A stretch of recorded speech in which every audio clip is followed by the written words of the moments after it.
honour Tom MacIntyre, who's our special guest, along with his partner Celine.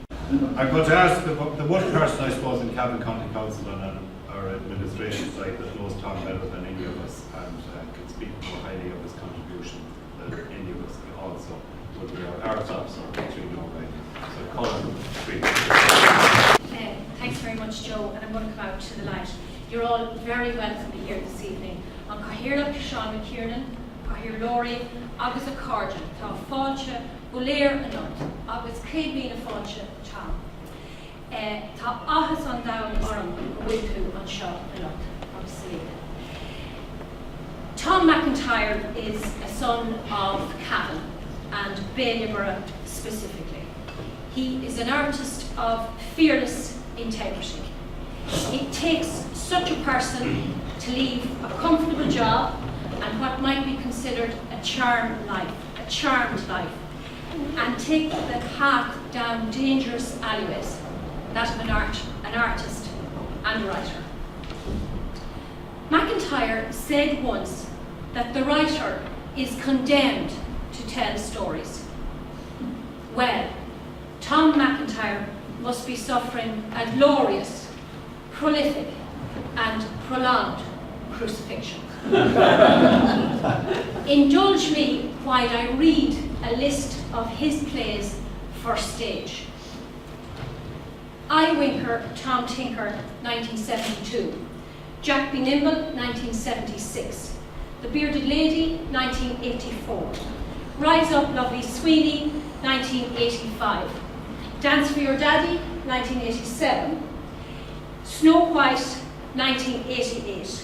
Kitty O'Shea, 1990. Fine Day for a Hunt, 1991. Foggy Hair and Green Eyes, 1991. Chickadee, 1993. Sheep's Milk on the Boy, 1994. Good Evening, Mr. Collins, 1995. I'm almost done. The Great Hunger, adapted from Patrick Kavanagh for the stage. Find the Lady, 1997. The Sherpawn, 1997. Queenu Art O'Leary, 1998. The Gallant John Joe, 2001.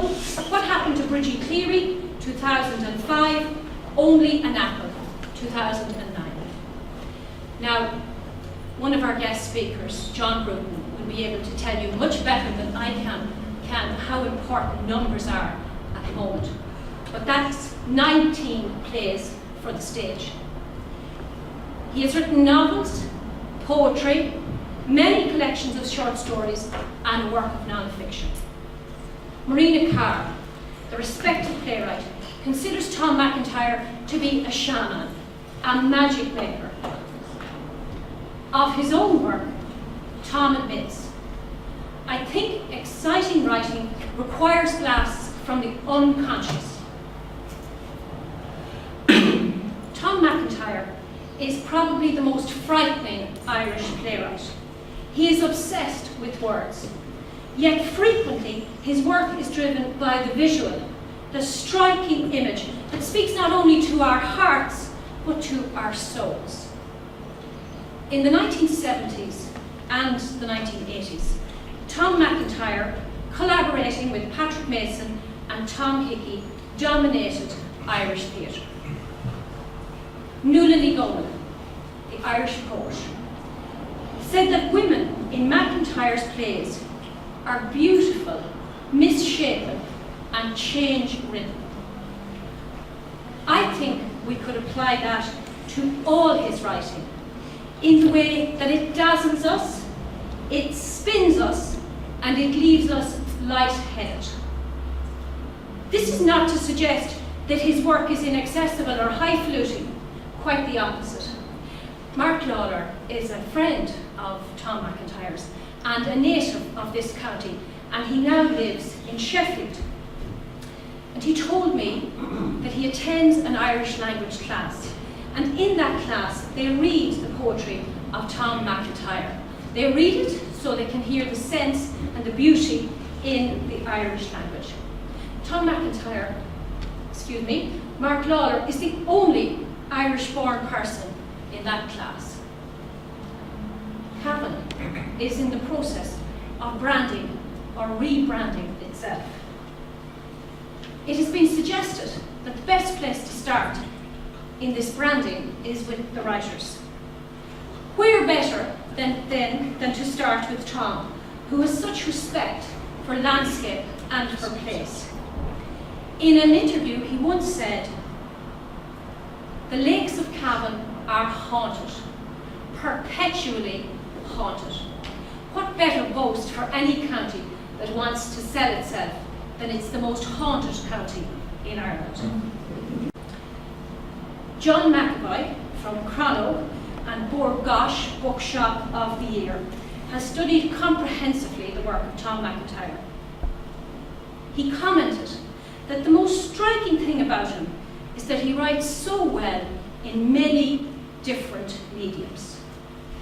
He writes beautifully in Irish and English, as the story requires for the telling.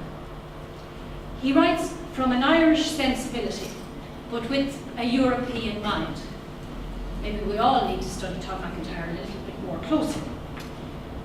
Seamus Heaney compares Tom to T.S. Eliot, an elusive intensity that conjures up power from deep below the surface. Heaney congratulates Tom as a writer indifferent to literary success, a risk-taker who dances from one form of writing to another, not for recognition, but rather following a pure internal score.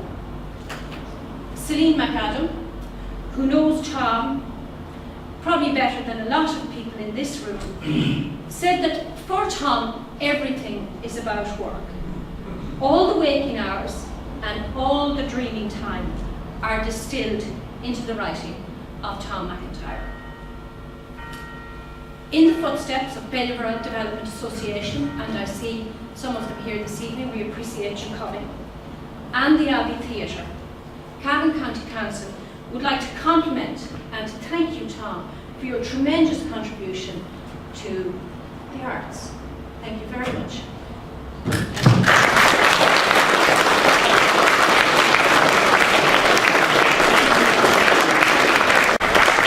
Here now, Deputy Brendan Smith, councillors, ladies and gentlemen. Tom MacIntyre won't know this, but I first became aware of his existence when I was 10 years of age. I was an enthusiastic collector of photographs from the papers, which I pinned into a scrapbook. And strangely enough, for a meat man, I collected a lot of pictures of the Cavan team. And one of them was in 1957, and there was this figure making an absolutely dramatic save on behalf of the county of Cavan, and that was one Tom MacIntyre, who I understand from my extensive researches in Belvoir today played for Cavan in 1952 and in 1957. And I had this image when I went to school in Clonbus 2 years later of this athlete. To my surprise to discover that the same Cavan footballer was one of the teachers in the school. I think it's fair to say that he is probably one of the most inspiring and charismatic people I've ever come across, particularly as a teacher. He had a habit of, shall we say, not being completely bound by the formalities of education as laid down by the Jesuit fathers. And he would usually commence the prayer about 50 yards down the corridor. And by the time he got into the classroom, he'd be blessing himself, but that would be indicating the end of the prayer. And if he was in good humour, the class would start normally. But if he was in bad humour, somebody would be thrown out onto the corridor, or 2 or 3 would be thrown out onto the corridor, until the good humour returned to him.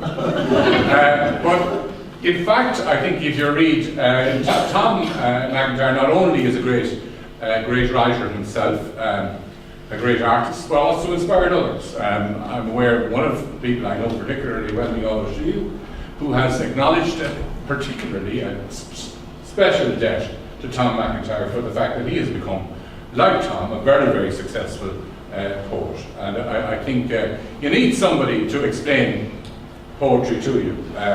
I'm not quite sure I ever grasped it. I suppose it's probably because I'm from County Meath, and we are rather sunk too deep in the soil to fully understand or see the heights of achievement that it is possible to see if you're standing on Cavan soil.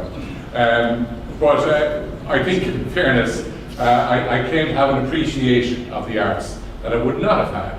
And I think everybody who had the experience of being one of Tom's students would say the same, a sense of the importance of the arts and of the imagination that one would not have had at all if we hadn't had the experience of being taught by Tom.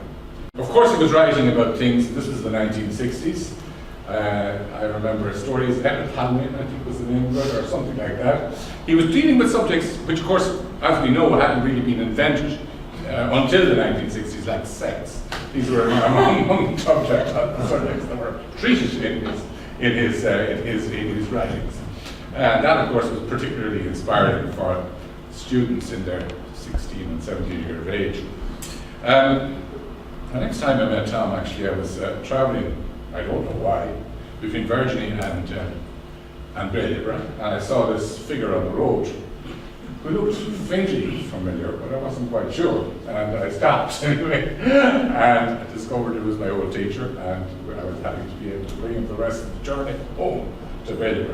I'm not as qualified at all as Catriona is to comment upon the writings of Tom MacIntyre. I suppose I read a lot, but it's mainly non-fiction. So I'm not going to be able to give an appreciation of either the poetry or the plays or the novels or the non-fiction. Except to say, I think clearly what's fantastic for this county is that Tom has continued to practice his art here at home in Cavan. I think that must inspire what he writes. It must enable him to write with an authenticity that wouldn't be possible if he had travelled around and was relying solely on his memory to bring back to life scenes about which he writes. I have no doubt that he is contributing tremendously by his presence here and by his writings and by the publicity that they attract to the strengthening of Cavan as a literary and cultural resort for people to come to celebrate the artistic heritage of this great country of ours. I'm delighted to have the opportunity to meet Tom again. I hope I'll be able to spend a little while with him before the evening is out. Thank you, Catriona. Thank you, John. Thank you all for coming along. My thanks to the Cavan County Council for going through all this bother. I do appreciate it.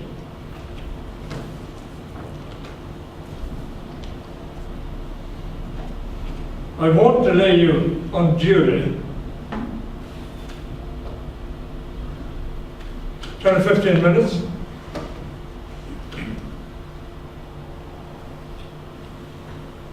A bit of gap. Perhaps one poem. Let's talk about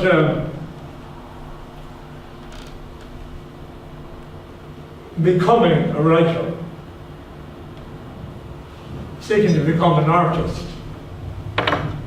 It seems to me, and it's generally accepted, if all the traffic is on that side of the street, your job is get from that side of the street to this side of the street, where there's hardly any traffic. What's the reasoning behind that? Where the huge numbers are, look out. The fancy word for it is the collective. First thing you have to do, if you aim to find an individual voice for yourself, is free yourself of the collective. Get to the other quiet side of the street, and by the way, a lonesome side of the street, and in many ways a dangerous side of the street. But there's nothing wrong with the lonesome, and frequently there's nothing wrong with the dangerous.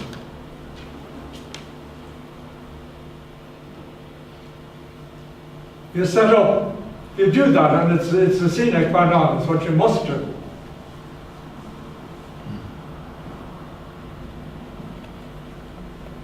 You set up reverberations, naturally. Well, that's a polite way of saying, look out for trouble. But the trouble is part of the deal. You'll store a certain type of animosity, not without its comical side.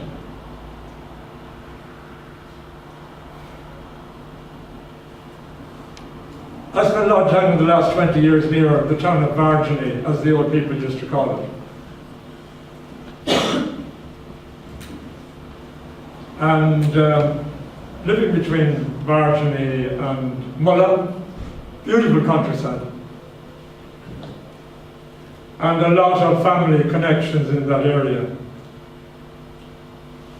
So, I have a couple of young American friends, husband and wife, coming to visit. Perhaps I'm away and have to spend the first night in a B&B in the town of Varginy. In that gabby human way, they convey to the landlady that Tom MacIntyre is their friend and they're hoping to meet him the next day. Tom MacIntyre? Your man with the beard and the long red hair?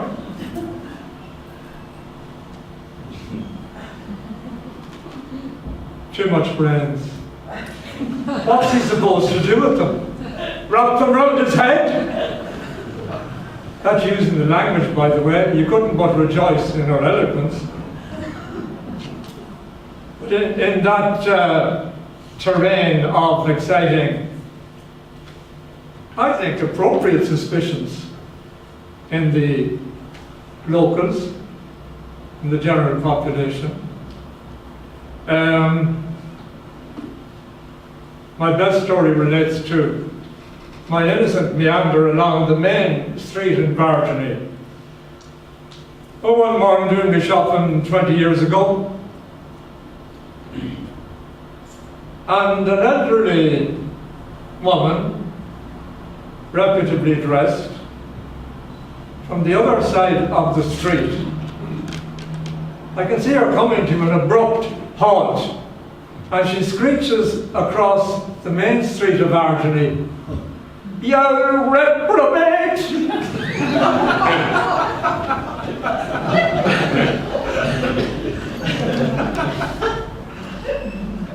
Really, I congratulated her in my fashion. Aired with such astonishing vehemence. So, that's part of the fun. But the point I hope not laboriously making is the road of the storyteller, the poet, the artist, is by definition a lonesome road. And in that lonesome aspect of it, there's room for an essential inward journey. It's in here you find the stories.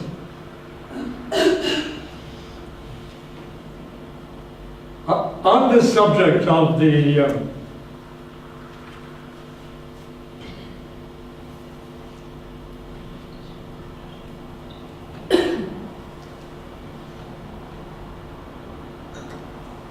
what our writer's about, what's going on, I asked my companion Celine to get 10 questions from some people in the audience and the neighbours and up and down the road, touching what is the question you want to ask the writer when you have your chance. Here are the questions and my endeavour to answer the questions. Could you demystify the arts for us? What's it all about? Why should we bother supporting the arts?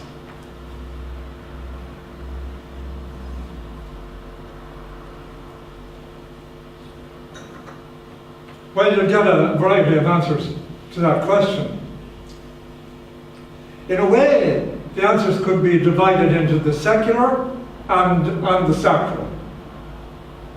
For example, in contemporary Irish literature, there are two camps. One, put it this way, one believes in ghosts. One believes in the two worlds mysteriously rubbing against other. The other, please don't mention that topic. Or put it another way, there's the Joyce Beckett battalion, by far in the majority. And there's the Cavan Yeats minority, to which I unhesitatingly, in which battalion I unhesitatingly place myself. It's an inner journey with a spiritual dimension, with a spirit dimension. Or, in plain language, you're trying to save your soul. That now largely unpopular word. You wait a while to hear the word soul mentioned in the world we inhabit.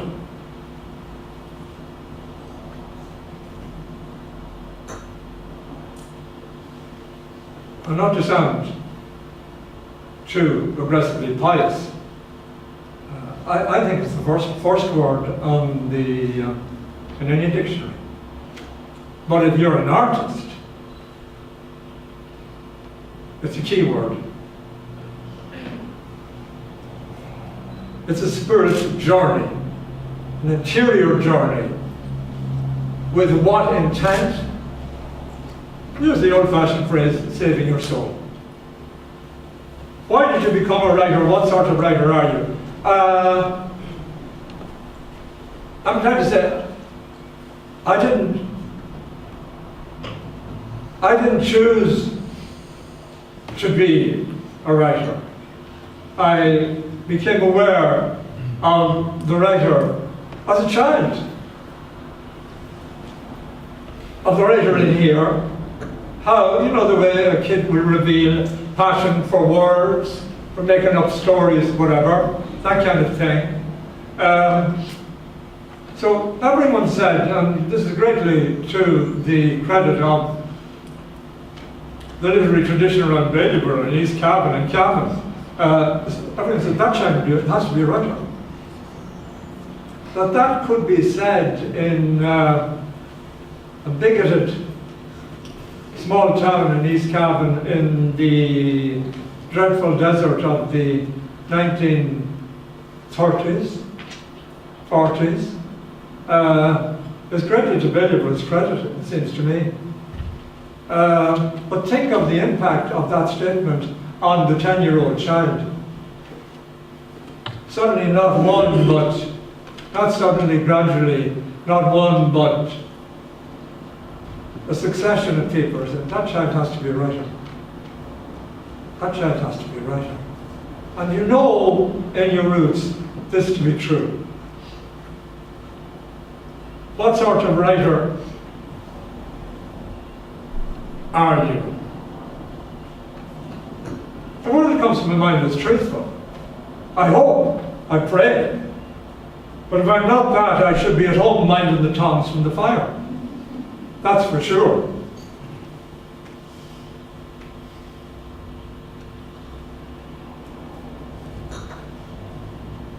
Who are your favourite writers? Well, in Ireland, as I've indicated, Cavan and Yeats. They're the real thing for me. I'm not very interested in writers, poets, novelists, whatever, who are not dreamers. If I'm in the teacher-student situation, which occasionally occurs, not very often, I would say to the students, start dreaming.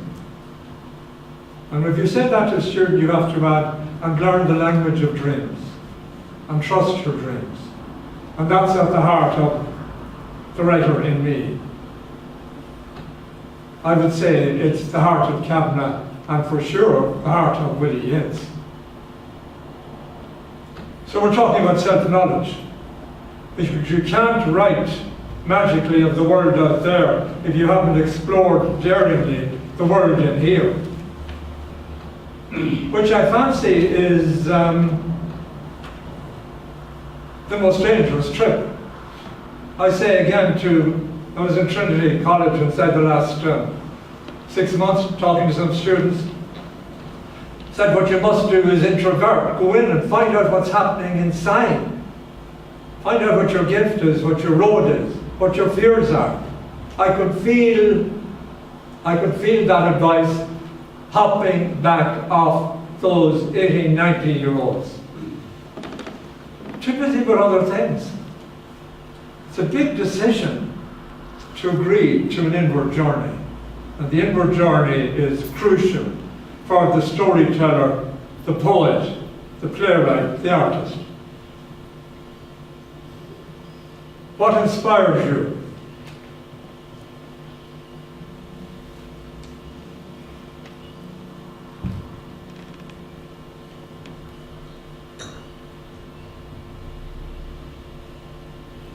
I'm trying to say Cavan, the Cavan folk, the language they use, so wonderfully colourful. That woman screeching across the street, yeah, properly gate. Or the other woman. Wonderful. It's still very strong in Cavan. Wherever it came from well, it came from, in one sense, a mixture of the now crumbling native tongue and a variety of versions of the English language over the centuries. But it's full of colour yet. I was going down the road in McKiernan where we live. Inside the last 6 months, beautiful summer morning. I meet a young farmer. Said to him, "Lovely morning, isn't it?" He paused. He steadied himself.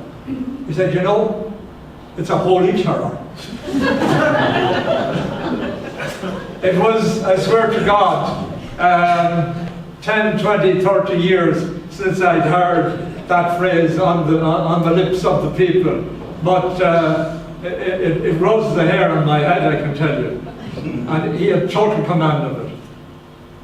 That kind of lasting eloquence in Cavan English is a huge encouragement to anybody seeking the excitements of really lively use of language. How do you work? How many hours a day do you work? How much research do you put into a play? Michael Collins, Bridgie Cleary. If you do 3 or 4 hours of joyful, committed work, you're doing pretty well. But you really have to be at it all the time. They say, and it's true, if you go away from your desk for a week, it takes you 6 weeks to get back into the rhythm of it. In a certain sense, that's true. But that joyous discipline, I emphasize joyous discipline, is that's written at the top of the page. Much research do you put into a play? Michael Collins, for example, Bridgie Cleary. But check the Michael Collins piece. A lot. I read maybe 50 to 70 books. The standard books on the War of Independence, Civil War. I had a friend on the staff in UCD, and I wrote him a letter asking him could he get such and such a book for me from the library, and I would guarantee to get it back to him straight away, which I did. But I couldn't be stopped once I started. And I was sending letters to him 2 or 3 times a week, and the books kept coming from the library. And I'd mailed them back, until eventually, and I like this, he went into revolt. He said, "That's enough. You can't do it anymore. You've had your fill now." But as I say, you can't sit down to write an ambitious Mick Collins play without putting in the hard slog. But it was a huge, need I say, a huge enjoyment. And my joy in Collins, which I had from I was a kid, because in that world you had to make a choice between the monkish de Valera and the debonair Collins, and really there was only one answer to that question: the laughing boy. So yeah, you put in a lot of research for that type of play. I'm sitting down at the moment to write a play on a wonderful episode in 19th century, the private sort of life of a hero of the first half of the 19th century, Dan O'Connell, whom you'll be glad to hear, and may already know, at the age of 70, becomes totally infatuated with an 18-year-old lassie from Belfast, called Rose McTow. I mean, totally infatuated. Well now, give that nugget to any writer any playwright who's half alive, and you are in business. You wouldn't see me going to my desk to slap off a letter to the literary editor of the Abbey Theatre to say, I have the next play for you. Send me the opening check at once. It's about Dan O'Connell and this 18-year-old beauty from Protestant middle-class merchant Belfast. Isn't it wonderful? Details in due course.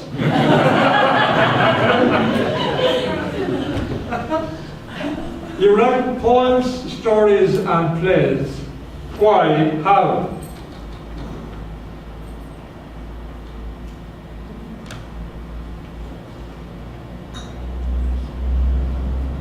You could say, and it's fair to say, the lyric poem, is intensely personal. It's about that love of your life. It's private, hurting, tingling, brief, it's there, 10-20 lines, but to get it right, and there's a side of your energy that falls into those categories. Then to get it right is a terrific free song. The stories, well, they brought me there in the Ireland that reared me. All you hear are people telling stories. To a degree, that's still there, it seems to me, and we may well rejoice. I think it's pretty strong in Cavan. I spent some time in the States, as I have at points in my life. A real burden after a month or two is the total absence of storytelling as a recreation, as a social balm. You'd screech for the joy of somebody taking you aside to tell you a good story. You get it to a certain degree, as you may be aware, in the American South. But go north and you'll be waiting a while for it. Not that the States hasn't many virtues.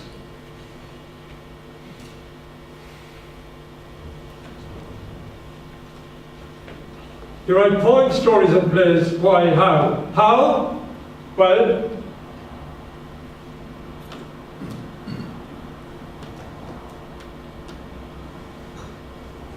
the essence is it's what you're supposed to be at. It's what you're put here for. You're a writer. You knew that at 12, 13 years of age. Your job is to perfect those skills and keep perfecting them. That's only part of it. Maybe the more challenging job is that inward journey I spoke to you about, of self-discovery. Self-discovery touching what? Two topics, the only two topics worthy of discussion are As you all know, sex and death, two large topics.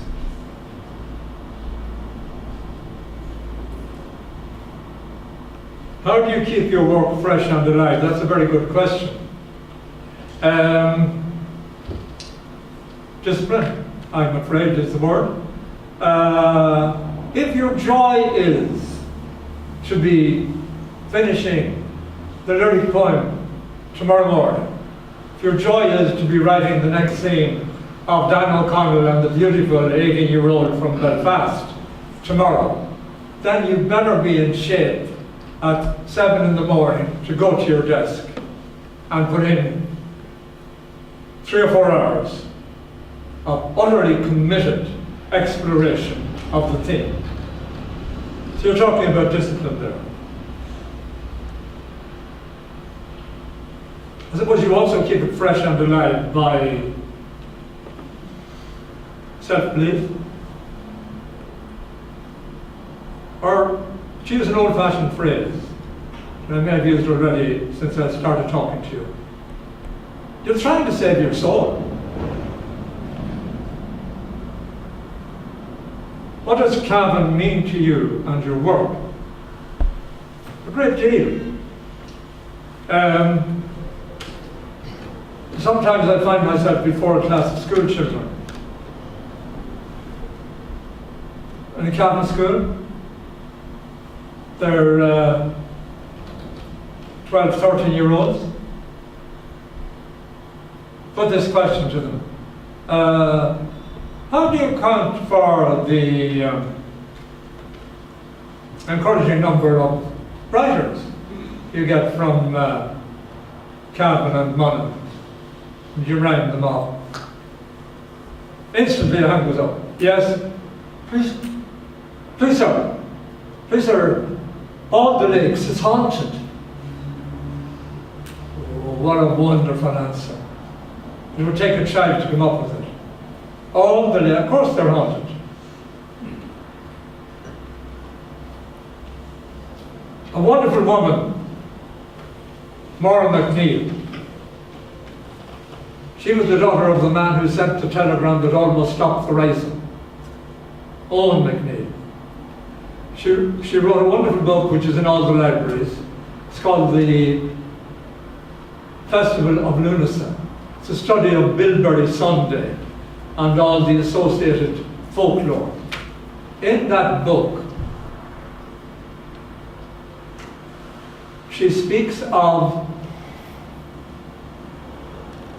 the highlands of East Cavan. If you draw a line from Kingscourt to Cotil, Cotil to Bargany, Bargany to Kingscourt, inside that line, those lines, you have what was anciently called Shlíbógura na Galanga, the mountains of the generous cow of the Galanga. The Galanga were the Gallic tribe who moved in there, getting hot foot out of Europe with Caesar's legions chasing behind them. She says that plateau is one of the most haunted plateaux on the island of Ireland. I've no difficulty believing her. Where are the other two? As you will anticipate, in the kingdom of Kerry.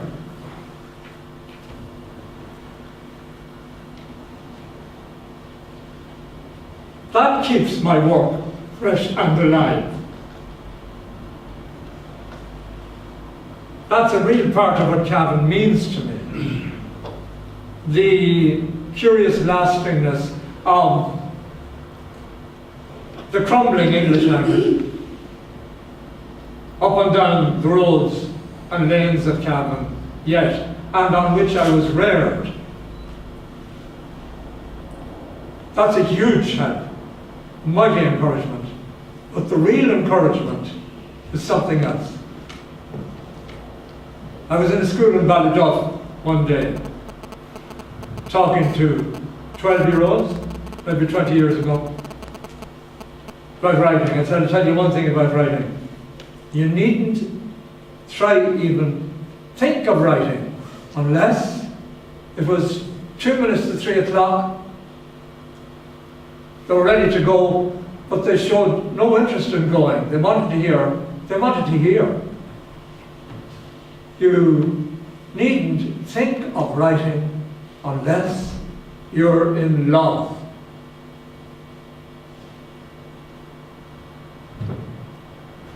I can hear the silence from those 13-year-olds yet. It was magnificent.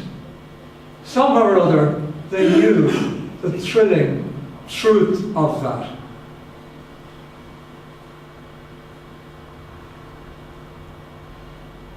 Don't even think of storytelling, of writing the poem, of writing the play, unless you're in love. And love, as you all know, as we all know, takes horrid minding. But that's okay.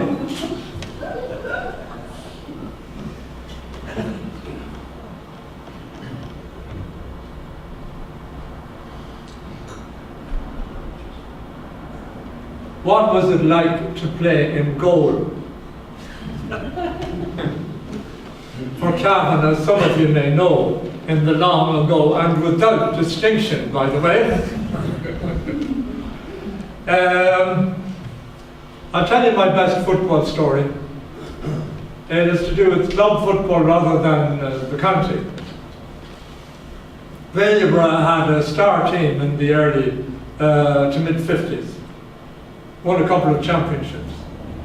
But we contested what was known then, and probably still is, as the league, kind of late autumn into winter competition. Savagely also and Cotil were the great rivals, with Brian Gallagher and Charlie Gallagher, whom you may have heard, starring for them. So we're playing Cotil in a Needle League match, month of November, let's say, in Vailborough, and it's terrific hell for leather contest. And Cotil have a full back, big lump of a butcher, shoulders this wide. His name, as I recall, was Paddy Coyle. So I was playing what used to be called, maybe still is, though I don't hear the expression much, right wing three-quarter. Is that phrase is no longer in use? I don't see it in the newspapers anyway. Half forward, they say, don't they? Yeah, all right, but we were wing three-quarters. And naturally, if the fullback is about to get possession, your job is to go in and give him a whack or make him fight his way out. And I do that, and the butcher steadies himself, and he's waiting for me, and he gives me a belt. The fist floors me and go down like that. Which is fine, except that I'm concussed. And don't know it. And nobody else knows it either. So I get to my feet, and I play on in a concussed state until half time, and I'm talking with what seems to be acceptable equilibrium to other people at half time. I'm still concussed, and midway through the second half, suddenly shook, and I'm out of the concussion. Judge of my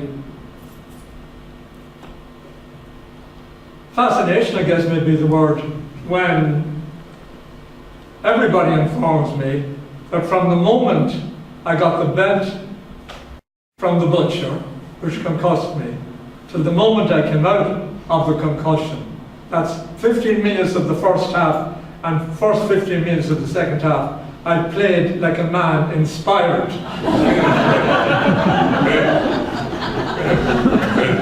I don't know what the implications of that are, but I suspect, I have my suspicions.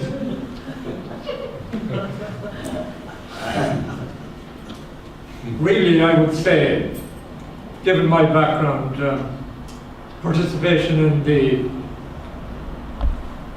the football as we called it, was an essential part of your education. Final question, what advice would you give to someone who wants to become a writer? I've been trying to say take out heavy insurance. But more seriously, it's a question that often arises for a young person, student in college, who is aware of a gift. There's an immediate problem. If you have a gift, you have a problem. Namely, what the hell are you going to do about your gift? Because you are being asked at a tender age to put your money on the gift. You're talking to someone who was so terrified of the gift that he refused to put his money on the gift until the very last moment. What was the very last moment for me? I was looking at 40 years of age. That's a confession of shameful timidity, which I regret, naturally.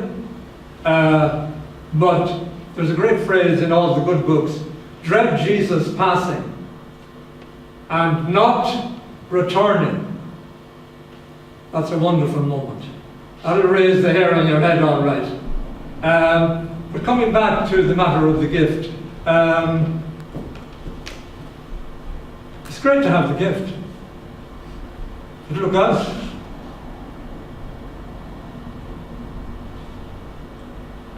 Because you instinctively, you know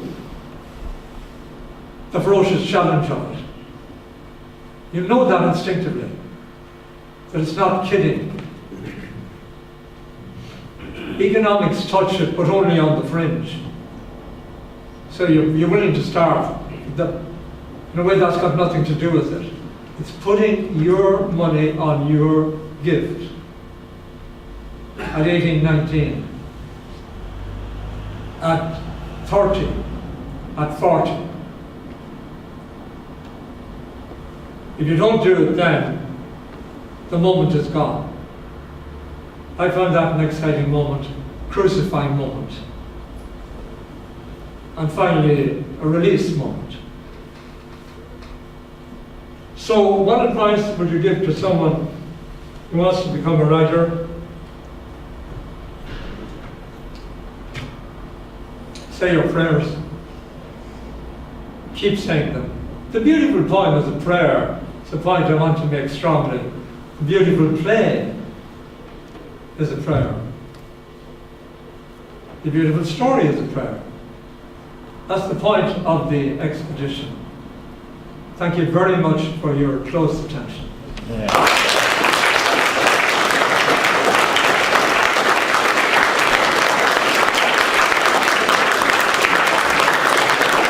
I now call on our current Cathaoirleach, McKiernan, to say a few words and to make a formal presentation.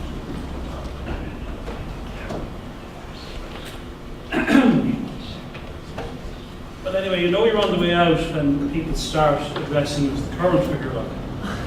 And that's happening a lot this last couple of weeks.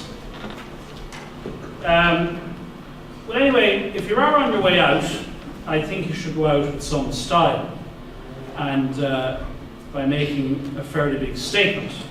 And Catriona O'Reilly put it into my head. She put bad thoughts into my head. She put it into my head that we should do something for Tom MacIntyre.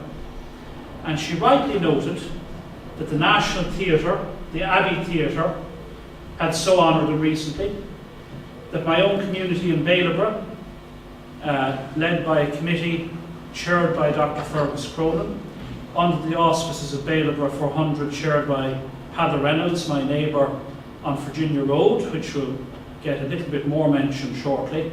They had a very fine weekend festival, Tom. So the only remaining accolade was that of this chamber, the home of local democracy in this county. And I'm very happy that we tick that box tonight and acknowledge not only the county but the country's most foremost playwright, poet, and in the words of the Virginie woman, retrobate, Tom MacIntyre. Thank you all for coming. Thank you all for listening. Thank Catriona for all of her work. Thank Kevin Riley, who is modestly at the back of the room, for all of his work in putting together this function. I thank the Acting County Manager Joe McLaughlin in the absence of our County Manager Jack Keys. I want to acknowledge the presence of CavanTV.com. Some of you might even know that there is such a thing, and they reach out to the Cavan diaspora in their thousands, and their viewership, they can analyse the stats of their viewership, and over half the countries in the globe tune in at some point in the day to the broadcast of CavanTV.com, and I want to acknowledge their presence and salute their work in reaching out to the diaspora.